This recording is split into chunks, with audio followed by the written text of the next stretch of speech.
ఎందుకు చెప్తున్నా అంటే నిన్నేమన్నాడు 26 తారీఖున మీకు జనవరి 26 తారీఖున రైతు బంధు ఏమైనా టక్ ఇవాళ జనవరి 26 తారీఖున మీకు టకీ టకీ టకీ అని మీ అకౌంట్లో పడితే రైతు బంధు అని చెప్పినావు.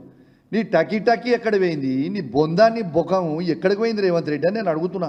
నీకు సిగ్గులేదా అని కొంచెం కూడా? ఇలా 26 తారీఖు అయింది. నేను ఎన్ని ఎకరాలకు వేసినావు? నాకు 500 ఎకరాలకు వేసినట్టున్నావు ఆ రోజు. మరి ఈ 3 రోజుల నుంచి మళ్ళీ ఒక్క రూపాయి ఎందుకు పడలే?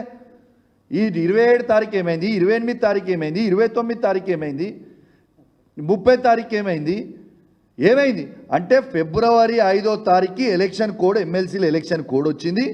కోడ్ ద్వారా అన్నీ కూడా ఎగ్గొట్టి ఇలా ప్రజలకు అందరూ కూడా ఎలక్షన్ కోడ్ వచ్చింది, నేను ఏం చేయాలని చెప్పే ప్రయత్నం చేస్తూ ఉన్నాడు. ఇలా అంటే ఏం చేస్తుండు? ఇలా ఈ 1 మంత్ ఎమ్మెల్సీ ఎలక్షన్ కోడ్, తర్వాత సర్పంచ్ ఎలక్షన్ కోడ్, తర్వాత ఎంపీటీసీ జెడ్పీటీసీ ఎలక్షన్ కోడ్, తర్వాత కౌన్సిలర్ల ఎలక్షన్ కోడ్. అంటే ఒక 6 నెలల పాటు ఇలా కేవలం ఎలక్షన్ కోడ్ మీద ఇవన్నీ కూడా జరిపే ప్రయత్నం చేస్తూ ఉన్నారు.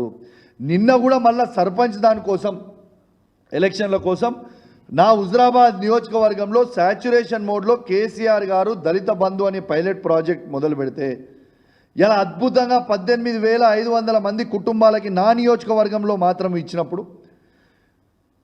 ఈయన అధికారంకి వచ్చిన తర్వాత నా నియోజకవర్గంతో పాటు యావత్ తెలంగాణలో ఉన్న 119 నియోజకవర్గాలలో అన్ని నియోజకవర్గాలలో దళిత బంధుని ఆపిండు రేవంత్ రెడ్డి గారు.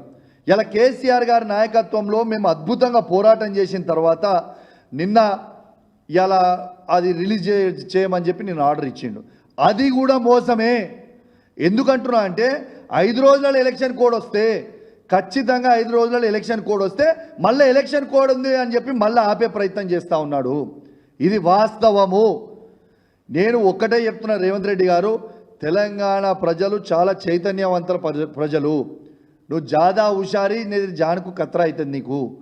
నేను ఇవాళ నువ్వు ఇంద్రమ్మ ఇండ్లు మొత్తము అందరికి ఇచ్చిన తర్వాతనే నువ్వు ప్రతి గ్రామంలో సర్పంచ్ కానీ, ఎంపీటీసీ కానీ, జెడ్పీటీసీ కానీ, కౌన్సిలర్ కానీ నువ్వు ఓట్లు అడగాలి.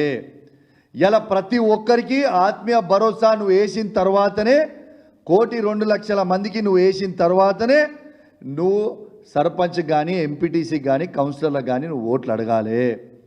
ఇవాళ నువ్వు ప్రతి ఎకరానికి రైతు బంధు వేసిన తర్వాతనే ఇవాళ నువ్వు సర్పంచ్ కానీ, ఎంపీటీసీ కానీ, జెడ్పీటీసీ కానీ, కౌన్సిలర్ కానీ నువ్వు ఓటు అడగాలి.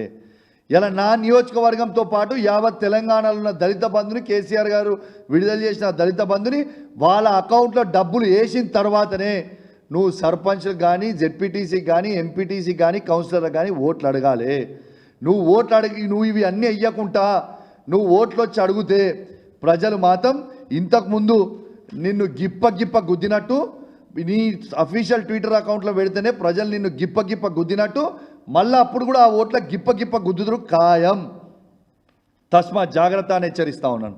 దాంతోపాటు అదేవిధంగా మేము పెట్టలే, ఇది కూడా ఆర్టీవీ వాళ్ళు పెట్టిండ్రు. ఆర్టీవీ వాళ్ళు కూడా పెట్టిన దాంట్లో ఏమొచ్చిందో చూడండి. 80% మంది కేసీఆర్ గారి పాలన కోరుకుంటున్నారు, 20% మంది రేవంత్ రెడ్డి గారి పాలన కోరుకుంటున్నారు అని చెప్పారు. ఇకనన్నా సిగ్గుండాలా వద్దా రేవంత్ రెడ్డి గారికి?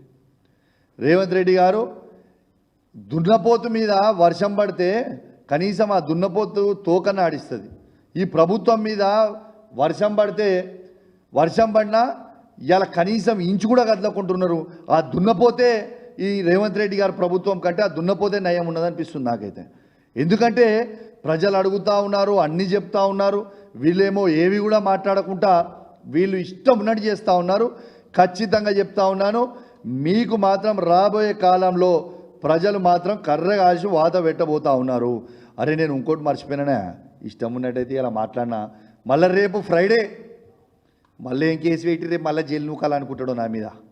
రేవంత్ రెడ్డి గారు, నువ్వు ఫ్రైడే మాస్టర్వి కదా.